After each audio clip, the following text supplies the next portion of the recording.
Troisième volet. Titine de Rochefort. Que vous me voyez tout honteux de vous soumettre, tant ce texte révèle au grand jour les exécrables bas instincts de toute une frange de nos populations les plus défavorisées. Voilà ce qui arriva à un brave homme qui, comme nombre de nos concitoyens, travaillait pour nos vainqueurs, car il fallait bien faire bouillir la marmite. Onésime Patuchard, traîne savate notoire, avait été recruté par l'Office national de récupération des métaux non ferreux, émanation officielle de l'État français. Il possédait désormais une carte barrée bleu-blanc-rouge ornée de sa photographie. Il avait aussi toute autorité pour solliciter l'aide de la force publique afin de mettre au pas les mauvais patriotes qui refuseraient leur concours à l'effort de guerre sollicité avec fermeté par l'occupant. La journée n'avait pas été des plus fastes. Dans le coffre de la Juvacat Renault, modifié gazogène, que l'office mettait à sa disposition, une pendule ornée de deux petits angelots en bronze au sourire niais avait été confisquée à une vieille dame. Cette dernière la tenait de sa grand-tante paternelle, laquelle lui avait fait jurer de ne jamais s'en séparer. Deux étuis d'obus, amoureusement sculptés de pampres hélicoïdaux pendant les longues attentes dans les tranchées de Verdun, n'orneraient plus jamais la cheminée sans feu d'un ancien combattant unijambiste, gazé à l'hypérite de surcroît. Ces deux témoignages, l'un de l'art petit bourgeois Second Empire, l'autre douloureux souvenir pour le pauvre infirme d'un camarade fauché à ses côtés en 1915 par une mitrailleuse allemande, gisaient sans ménagement sur quelques prosaïques tuyaux de plomb. Maigre butin, qui risquait de susciter le juste courroux du chef Lapistole, lui-même sous le contrôle vigilant de l'Oberlieutenant Krupp.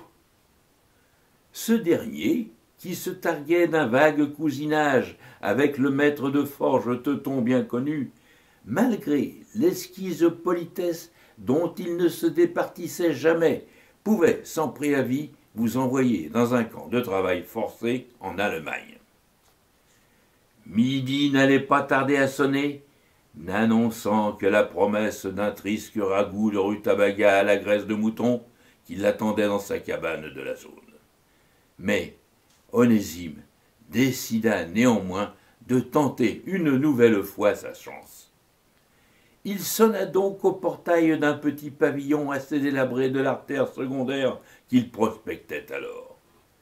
La bâtisse, construite en meulière, subissait stoïquement les assauts du temps, et sa façade n'était égayée que par une inscription en faïence bleue et blanche qui annonçait aux citoyens ordinaires le numéro de la rue au 4 bis et aux contrepétristes avertis la raison sociale de l'hôtesse des lieux.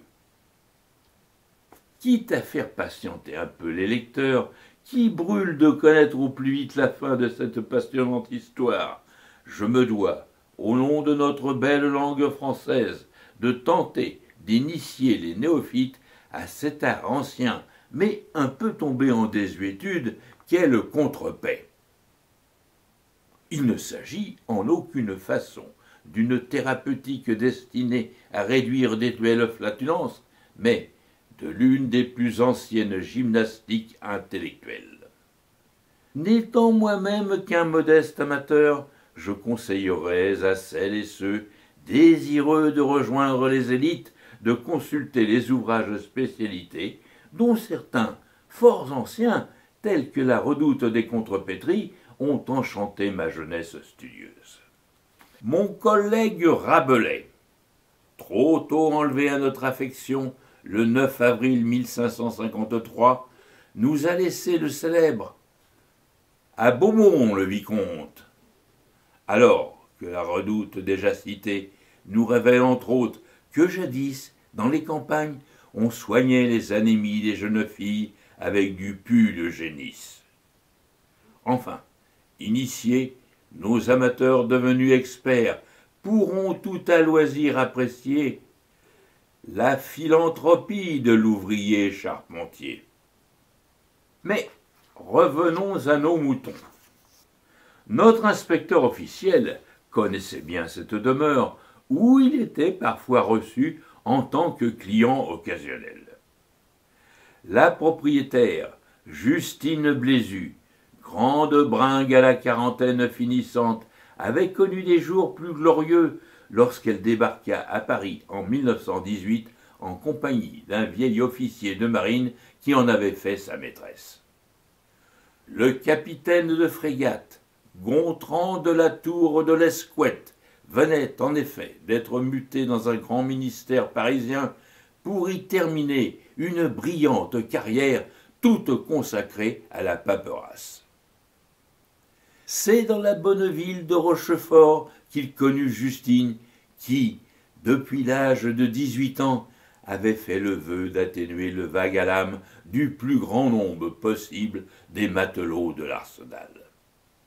Son patronyme roturier, lui semblant désormais incompatible avec les hautes destinées galantes qu'elle espérait dans la capitale, elle décida donc que Justine de Rochefort serait maintenant son nom. Plus de 20 années de bâtons de chaise et d'abus de boissons alcoolisées flétrirent petit à petit le frais minois qui enchantait jadis les fortunés fêtards. Elle ne fut donc que trop heureuse d'être recueillie par un riche entrepreneur en maçonnerie assez délabré. Je parle de l'entrepreneur, qui mit ce pavillon à son nom.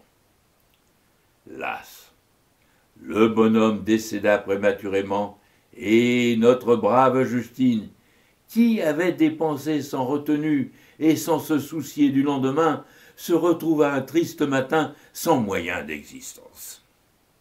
Se souvenant alors de ses premières armes dans les fossés des fortifications de l'Arsenal, celle que tout le monde nommait désormais Titine, reprit alors la pratique du plus vieux métier du monde. Mais revenons encore à notre passionnante histoire de récupération de métaux non ferreux.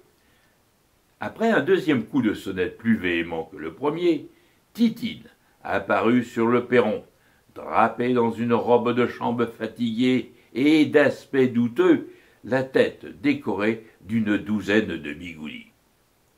Les deux poings sur les hanches, elle s'écria « Mais c'est du schnock !» en reconnaissant Patuchard. « T'as vu l'heure ? Faudra revenir !»« Madame !» rétorqua notre homme, d'un ton noble teinté d'une juste indignation en brandissant sa carte tricolore. « C'est une perquisition officielle, et vous m'obligeriez en vous montrant coopérative. »« Coopérative toi-même ?» répliqua madame de Rochefort. Encore qu'à bien réfléchir, l'épithète n'était pas si mal choisie que cela. Mais entre donc, puisque c'est officiel. Ayant expliqué la raison de son intrusion, l'homme de l'art sortit de la poche gauche de son imperméable l'un de ses instruments de mesure de précision, destinés à tester la propension au magnétisme des objets susceptibles d'être réquisitionnés. Il s'agissait d'un aimant en fer à cheval tenu au bout d'une ficelle. L'approchant du seul mais indispensable accessoire se trouvant avec le lit dans la chambre de l'étahir, l'instrument de mesure se colla avec un bruit sec sur le petit accessoire réservé aux ablutions. Indigné, Onésime s'écria « Il est en ferraille, ton bidet. T'as rien en cuivre ?» Hors d'elle, Justine répliqua aussi sec. « Et un pompier, ça te dirait ?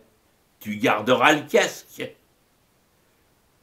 Je me perds encore aujourd'hui en conjectures sur le sens caché de cette phrase sibylline, mais me suis attaché à la retranscrire le plus exactement possible afin que des experts en sémantique populaire puissent un jour la décrypter.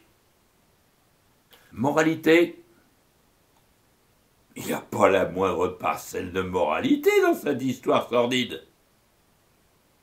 Enfin, pour en finir avec Courteline, dont vous me rebattez les oreilles, et surtout, pour élever un peu le débat, sachez que je ne puis totalement adhérer à l'aphoristique sentence dont il serait l'auteur et que vous citez un peu lourdement dans chacun de vos messages. Passer pour un idiot aux yeux d'un imbécile est une volupté de fin gourmet. Suivez-moi bien. La plupart des imbéciles ignorent totalement qu'ils le sont. Tout individu qui tenterait de les en persuader serait donc incontinent, classé aussi par eux dans la catégorie des minus abas. Il semblerait aussi par ailleurs que l'imbécilité ne s'évalue que par rapport à ce que l'individu qui fait l'évaluation pense être une intelligence normale, c'est-à-dire la sienne. Celui qui le prend pour un idiot ne peut donc n'être qu'un imbécile à ses yeux. Mais examinons de plus près le cas particulier de l'imbécile heureux. C'est un cas particulier comme tous les cas le sont. C'est un cas particulier comme tous les cas le sont. Et j'ajouterai, afin de vous convaincre, mais lâchez-moi, espèce de taré, où j'appelle. Chère madame, c'est Gus, l'infirmier, qui vous laisse ce petit mot. Je viens d'arracher votre pépé à son clavier, car il commençait à baver. Le docteur a dit de lui faire sa piqûre dès qu'il s'agite. Et puis, c'était 6 heures et il fallait que j'aille faire mon tiercé. Maintenant, il dort, et pour une fois, il n'a pas fait sous lui. À demain matin, votre dévoué Gus.